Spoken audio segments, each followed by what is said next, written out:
को आप डिप्लोमेसी कह सकते हो। मतलब अपने स्टेट के इंटरेस्ट को फुलफिल कराना दूसरे स्टेट से, ठीक है। हमारा जो नेशनल इंटरेस्ट है उसको बाकी स्टेट्स भी पूरा करें, हमारे नेशनल इंटरेस्ट को अचीव करने में दूसरे स्टेट्स भी अपना योगदान दे, उसको हम कहेंगे डिप्लोमेसी। अपना काम निकलवा लेने की जो आर्ट है इंटरनेशनल फील्ड में, उसको डिप्लोमेसी कहा जाता है। दो स्टेट्स के बीच में रिलेशंस एस्टैब्लिश करने का मतलब क्या होता है? देखो, जब एक स्टेट या बहुत सारे स्टेट्स एक नए स्टेट को रिकॉग्निशन देते हैं, ठीक है, मान लो कि 198 नेशंस है पूरे वर्ल्ड में, ठीक है। अब कोई नई नेशन आती है तो वो जो 198 नेशंस हैं, जब वो उस नई नेशन को एक्सेप्ट करेंगे, उसको कहेंगे कि हाँ अब तुम फैमिली ऑफ नेशंस का एक पार्ट हो, तब हम कहेंगे उन 198 नेशंस ने उस पर्टिकुलर नेशन के साथ, उस नई नेशन के साथ रिलेशंस एस्टैब्लिश कर लिए हैं, क्योंकि वो उसे अब एक स्टेट की तरह रिकॉग्नाइज करते हैं, उसकी भी अब एक सॉवरेन बॉडी है, राइट। फॉर्मली सारी नेशंस को उस एक पर्टिकुलर नई नेशन के साथ डिप्लोमेटिक रिलेशंस एस्टैब्लिश करने होंगे, राइट। उसकी मान लो उस नेशन में अपनी एक एम्बेसी बनानी होगी, उस नेशन को अपने एम्बेसी बनाने की परमिशन देनी होगी, ये सब होता है डिप्लोमेटिक रिलेशंस एस्टैब्लिश करना। हेंस जे मॉर्गन थॉ की डेफिनेशन क्या है डिप्लोमेसी की? Diplomacy is the promotion of the national interest by peaceful means, ठीक है। आप अपने नेशन का एक इंटरेस्ट प्रमोट कर रहे हो बिना लड़ाई झगड़े के, उसको कहेंगे डिप्लोमेसी। ऑब्जेक्टिव्स क्या है डिप्लोमेसी के, वो देखते हैं। जो भी गोल्स फॉरेन पॉलिसी डिफाइन करती है कि हमें ये वाले गोल्स एक तरीके से आने वाले टाइम में अचीव करने हैं, मान लो हमें इकोनॉमिक रिसोर्सेज ज़्यादा चाहिए, मान लो हमें कल्चरल लिंक्स एस्टैब्लिश करने हैं बाकी सारी नेशंस के साथ, ठीक है। जो भी फॉरेन पॉलिसी में लिखा है उन गोल्स को अचीव करने का काम डिप्लोमैट्स का होता है, ठीक है। जो भी गोल्स हमारे फॉरेन पॉलिसी में लिखे हैं, हमसे पूछ कर या बाकी सारे डिस्कशंस करके जो भी गोल्स बनाए गए हैं फॉरेन पॉलिसी में, उनको अचीव करने का काम डिप्लोमैट्स का होता है थ्रू डिप्लोमेसी। आप बाकी सारी नेशंस के साथ फ्रेंडशिप करके, कोऑपरेट करके, जैसे भी उन गोल्स को पूरा करो, वो पूरा करने की जिम्मेदारी आपकी है। पॉलिटिकल ऑब्जेक्टिव्स को पूरा करने की जिम्मेदारी आपकी है, राइट। आपको पता है हर नेशन दूसरी नेशन पर आज डिपेंड है। क्यों डिपेंड है? इकोनॉमिक और इंडस्ट्रियल लिंक्स की वजह से, कि कुछ हमें भी इकोनॉमिक हेल्प उधर से मिलेगी, कुछ हम भी इकोनॉमिक हेल्प करेंगे, कुछ इंडस्ट्रियल हेल्प भी हमें मिलेगी, ट्रेड भी हमारे साथ होगा। तो डिप्लोमेसी का काम क्या है? इकोनॉमिक, कमर्शियल, कल्चरल लिंक्स को स्टैब्लिश करना अलग अलग नेशंस के बीच में, ताकि हमारी नेशन का फायदा हो सके, ताकि हमारा नेशनल इंटरेस्ट प्रोटेक्ट रहे। अब हम डिस्कस करेंगे डिप्लोमेसी कौन कौन से तरीके यूज करती है हमारा नेशनल इंटरेस्ट प्रोटेक्ट करने के लिए या उसे प्रमोट करने के लिए। यहाँ तक आ गए हो तो सब्सक्राइब जरूर कर देना चैनल को, ऐसे बहुत इंपॉर्टेंट वीडियोस आने वाले हैं, और शेयर भी जरूर कर दीजिएगा वीडियोस को।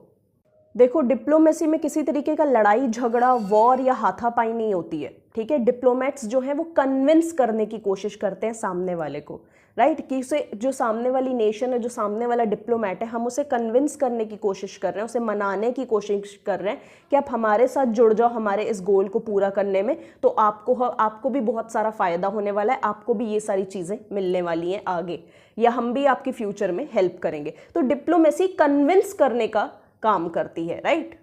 और कौन सा तरीका यूज करते हैं डिप्लोमेट्स अपनी बात मनवाने के लिए? Rewards, right. अगर आपने हमारे गोल को पूरा करने में हमारी मदद की तो हम आपको ये रिवॉर्ड देंगे, आपकी नेशन को ये गिफ्ट देंगे हम, राइट, जिससे आपकी नेशन का बहुत सारा फायदा होगा। या अगर आपने इस इंटरनेशनल डिस्प्यूट को, प्रॉब्लम को सॉल्व करने में हमारी हेल्प की, तो हम आपको ये रिवॉर्ड देने वाले हैं, राइट। तो रिवॉर्ड भी एक बहुत इंपॉर्टेंट मीन्स है डिप्लोमेसी का।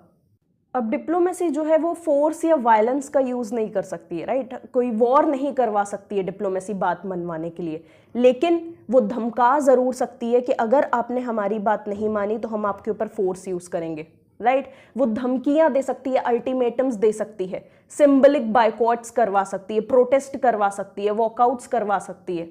जो पीसफुल मीन्स है ना, उनका यूज करती है डिप्लोमेसी। डरा सकती है, धमका सकती है, लेकिन एक्चुअल में फोर्स का यूज नहीं कर सकती है डिप्लोमेसी, याद रखना, ठीक है।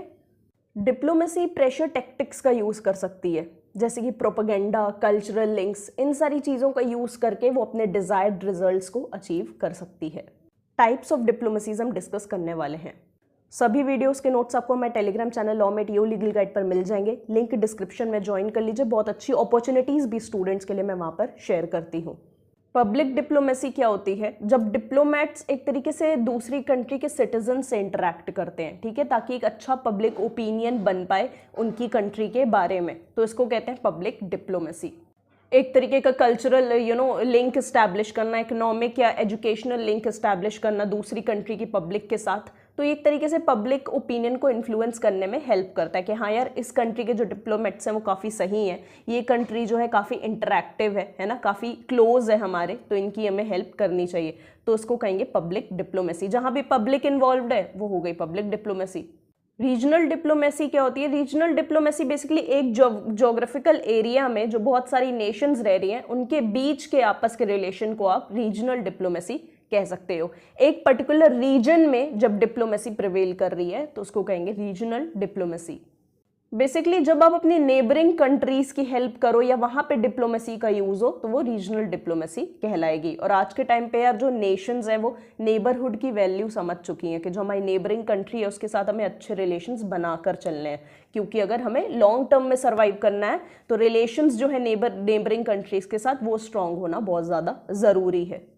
इकोनॉमिक डिप्लोमेसी का सीधा सा मतलब एक तरीके से जॉब क्रिएशन की अपॉर्चुनिटीज़ लेकर आना यूथ के लिए, ठीक है। एक जैसे कि आपकी कंट्री है तो आपकी कंट्री को चाहिए कि और जॉब अपॉर्चुनिटीज़ क्रिएट हो दूसरी कंट्री में हमारे यूथ के लिए, तो आप इकोनॉमिक डिप्लोमेसी का यूज़ करोगे, राइट। इकोनॉमिकली प्रॉस्परस होने के लिए इस डिप्लोमेसी का यूज़ होता है।